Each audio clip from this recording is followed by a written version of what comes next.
নমস্কার বন্ধুরা, তৈরি করছি শীতের নানান সবজি দিয়ে আজকে খিচুড়ি। এর জন্য আমি প্রথমে খিচুড়ি দিয়ে খাওয়ার জন্য কয়েকটা বেগুন ভেজে নেব।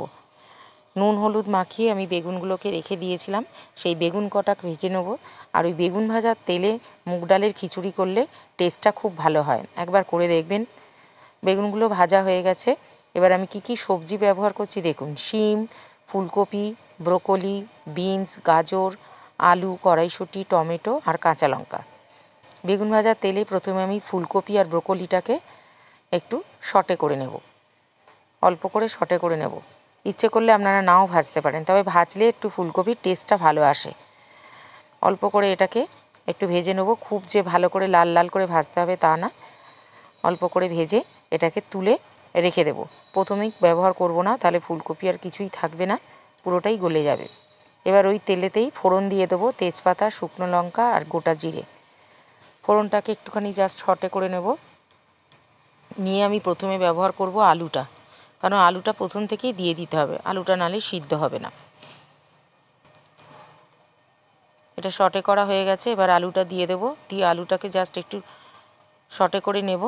নিয়ে এর মধ্যে আমি আগে থেকে মুগ ডালটা ভেজে ধুয়ে রেখে দিয়েছি জল ঝরিয়ে, আর চালটাকেও আমি ধুয়ে জল ঝরিয়ে রেখে দিয়েছি। এবার এর মধ্যে আমি প্রথমে মুগ ডালটা যোগ করব, তারপরে ওর সাথেই আমি চালটাকেও দিয়ে দেবো। মুগ ডালটা একটু নাড়াচাড়া করি, চালটাকে দিয়ে দেবো। চালটাও একটুখানি সটে করে নেব, খুব বেশি করার ভাজার দরকার নেই, জাস্ট একটু ফোড়নের সাথে মিশিয়ে নেওয়া। খুব বেশি মশলা আমি ব্যবহারও করব না, খুব কম মশলায় আমি রান্নাটা করব।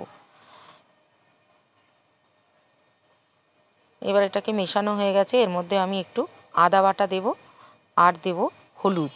লঙ্কা তো দেবই না, কারণ শুকনো লঙ্কা ফোড়ন দিয়েছি, আর গোটা কাঁচা লঙ্কা দিয়ে দেবো, দিয়েছি, আরও দেবো। এনে হলুদটা দিয়ে দিলাম। আর ওদিকে জল কিছুটা আমি একেবারে গরম করে নিয়েছি বেশি করে, কারণ খিচুড়িতে জলের পরিমাণ ভালোই লাগে, আর ঠান্ডা জল আমি ব্যবহার করব না। এবার এর মধ্যে পরিমাণ মতো গরম জল আমি দিয়ে দেব। যতটা জল লাগে মোটামুটি প্রথমে দেবো, পরে তো আবার জল দিতেই হবে। এবার কড়াইশুঁটিটা দিয়ে দেবো। কড়াইশুঁটিটা দিয়ে আমি ঢাকা দিয়ে এটা সিদ্ধ করতে দেবো। আর ওদিকে বাকি সবজিগুলো আমি একটু অল্প করে ভাপিয়ে রেখে দিয়েছি। দুটো কাঁচা লঙ্কাও এখানে দিয়ে দিলাম, দিয়ে এবার ঢাকা দিয়ে এটা সিদ্ধ হতে দেবো। মোটামুটি হাফের মতো সিদ্ধ হয়ে এলে আমি সমস্ত সবজি এর মধ্যে দিয়ে দেবো, যা যা সবজি ব্যবহার করছি। আর যে ফুলকপিটা আমি ভেজে রেখেছিলাম সেটাও দিয়ে দেবো। এগুলো পরে দেওয়াই ভালো, নালে কোনো সবজি খুঁজে পাওয়া যাবে না, সবই ঘেঁটে যাবে। এবার এর ওপর থেকে ভাজা ফুলকপিটাও দিয়ে দিলাম, ব্রোকলিটার ফুলকপিটা দিয়ে এটাকে মিশিয়ে নেবো। একটু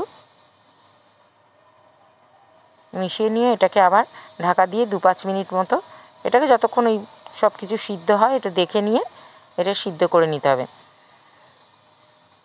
এটা খুব বেশি সিদ্ধ করব না, কারণ ওর মধ্যে যে গরম থাকে খিচুড়ি, তাতেই খানিকটা সিদ্ধ হয়ে যায়। সিদ্ধ হয়ে গেছে।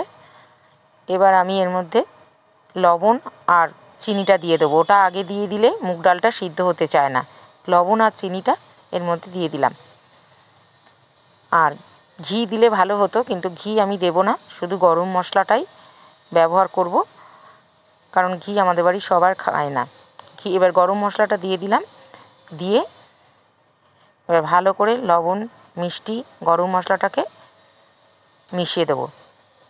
মিশিয়ে দিয়ে ঢাকা দিয়ে 2-5 মিনিট রেখে দিলেই তৈরি হয়ে যাবে গরম গরম সবজি দেওয়া খিচুড়ি। এটা শুধুই খাওয়া যায়।